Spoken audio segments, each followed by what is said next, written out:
대한민국 SLBM 잠수함 무서운 진짜 이유. 2021년 9월 우리 군이 세계에서 7번째로 SLBM 발사에 성공한 데 이어 2022년 4월에는 이동중 연속 발사에 성공하면서 화제가 됐었죠. 그 당시 언론이나 인터넷에서 SLBM이나 중국, 일본의 반응 같은 단어들을 자주 보셨던 경험이 있을 텐데요. 과연 뭐 때문에 주변 국가에서는 저런 반응이 나오는 건지, 그리고 대체 SLBM이란 게 뭔지 궁금해하시는 분들을 위해 오늘은 여기에 대해 자세히 알아보는 시간을 가져볼까 합니다. SLBM이란 서브머린 론치드 벌리스틱 미사일, 즉 잠수함 탄도미사일을 말하는데요.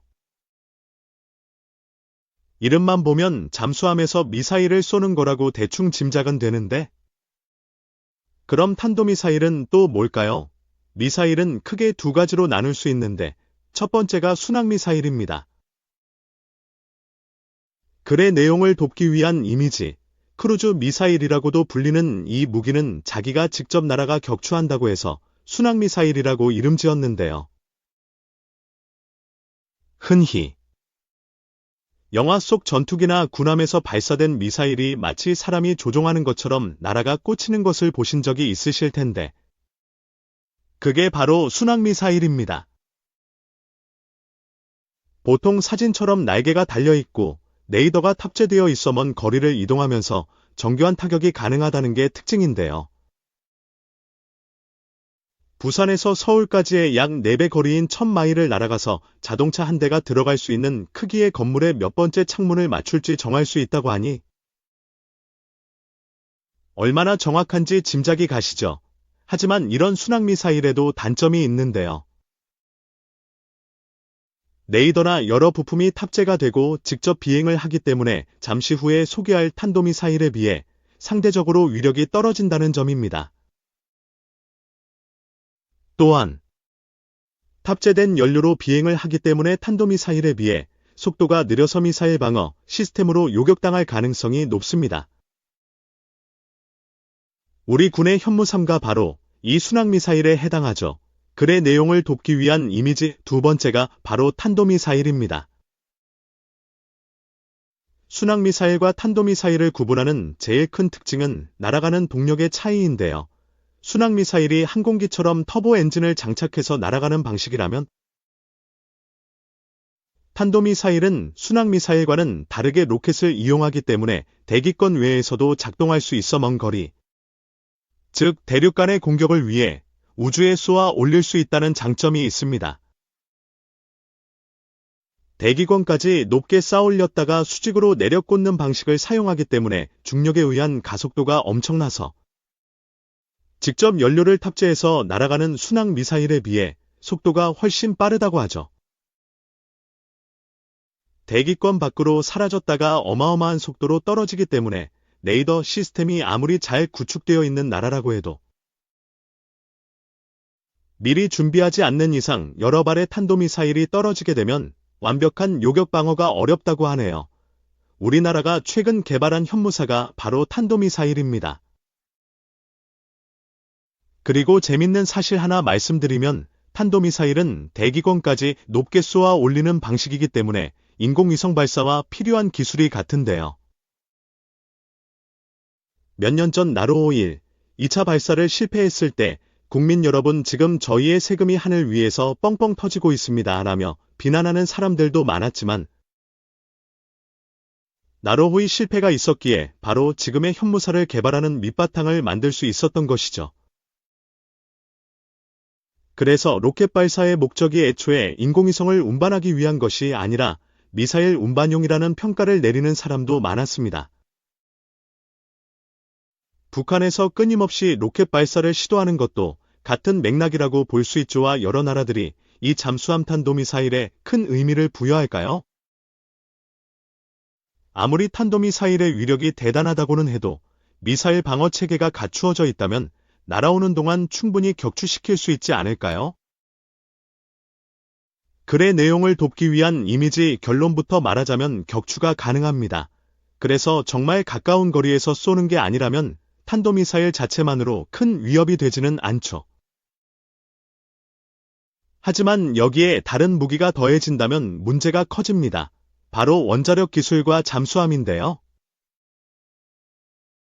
군사 안보 분야에서 자주 쓰이는 비대칭 전력이라는 말이 있는데 간단히 설명하자면 상대와의 큰 격차를 메울 수 있을 만큼 효과적인 무기 정도로 보시면 될 것 같습니다. 3대 비대칭 전력으로 꼽히는 것이 핵, 생화학무기 그리고 잠수함인데 잠수함은 다른 무기와 다르게 물속에서 활동하기 때문에 레이더로 포착하기가 쉽지 않습니다.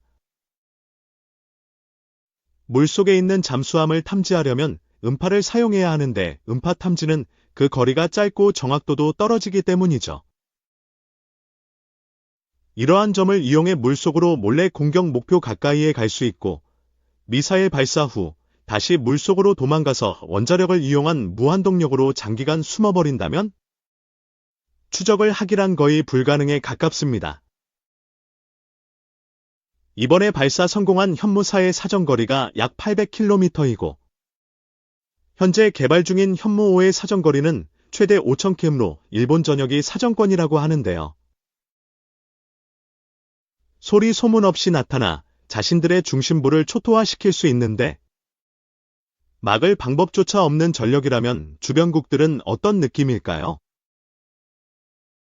글의 내용을 돕기 위한 이미지, 특히 일본에게는 마치 임진왜란 때 자신들을 공포로 몰아넣었던 거북선이 21세기에 재림했다고 느껴질 수도 있지 않을까요?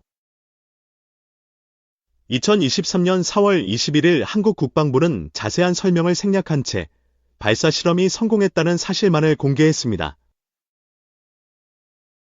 언론에 따르면 2022년 4월 18일 서해에서 3000톤급 잠수함인 도산 안창호함에 탑재된 SLBM 2발을 연속 시험 발사했는데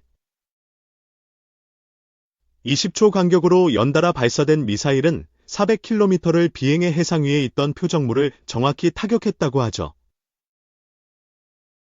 이때 했던 시험 발사는 사실상 최종 점검을 하는 시험으로 SLBM이 실질적인 전력이 될 날이 그리 머지 않았다는 신호라고 하네요. 북한이 계속 도발할 수 없도록 우리나라 국방력을 계속 올려야 할 것 같습니다. 지금까지 궁극의 보복무기라 불리는 SLBM에 대해서 알아보았습니다. 한국 천조 시장의 기회를 잡을 수 있을까? 한국 천조 시장의 기회를 잡을 수 있을까? 천조 시장의 등장 배경 미국의 국방 예산과 기술 의존, 한국의 기회, 조선, 방위, 원자력 산업, 한국의 강점, 반도체 설계 및 생산 능력, 도전 과제, 정치적 불확실성과 국제관계 성공을 위한 조건, 정치 개혁과 국민적 합의. 1. 천조 시장의 등장 배경 미국의 국방 예산과 기술 의존, 미국의 막대한 국방 예산은 1000조 원 규모에 달합니다. 이는 거대한 시장을 형성하며 관련 산업에 엄청난 기회를 제공합니다. 특히 최첨단 기술에 대한 수요가 높아짐에 따라 미국은 특정 분야에서 해외 기술에 의존하는 경향을 보입니다.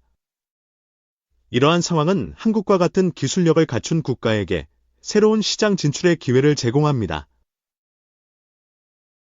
1.1 미국의 국방 예산 증가 추세 미국의 국방 예산은 지속적으로 증가하고 있으며 미래에도 이러한 추세는 계속될 것으로 예상됩니다. 이는 새로운 무기 체계 개발, 사이버 보안 강화, 우주 기술 투자 등 다양한 분야에서의 수요 증가에 기인합니다. 1.2 해외 기술 의존 심화 미국은 자체적인 기술 개발과 더불어 특정 분야에서는 해외 기술에 대한 의존도를 높이고 있습니다. 이는 기술 개발 속도를 높이고 비용 효율성을 확보하기 위한 전략입니다. 2. 한국의 기회, 조선, 방위, 원자력 산업, 미국의 기술 의존 심화는 한국에게 조선, 방위, 원자력 산업 분야에서 새로운 기회를 제공합니다. 한국은 이러한 분야에서 상당한 기술력과 경쟁력을 갖추고 있습니다. 2.1 조선 산업 고부가 가치 선박 건조 기술 한국은 세계 최고 수준의 조선 기술을 보유하고 있으며 특히 렌즈 운반선, 초대형 컨테이너선 등 고부가 가치 선박 건조에 강점을 가지고 있습니다. 2.2 방위 산업 첨단 무기 체계 개발 및 생산 한국은 K-9 자주포, KF-21 전투기 등 첨단 무기 체계를 개발하고 생산하는 능력을 갖추고 있습니다. 이는 미국의 국방 수요를 충족시킬 수 있는 중요한 경쟁력입니다. 2.3 원자력 산업 원전 건설 및 운영 기술 한국은 원전 건설 및 운영 분야에서 풍부한 경험과 기술력을 축적해왔습니다. 최근 체코 원전 수주 성공은 한국 원자력 산업의 경쟁력을 입증하는 사례입니다. 3.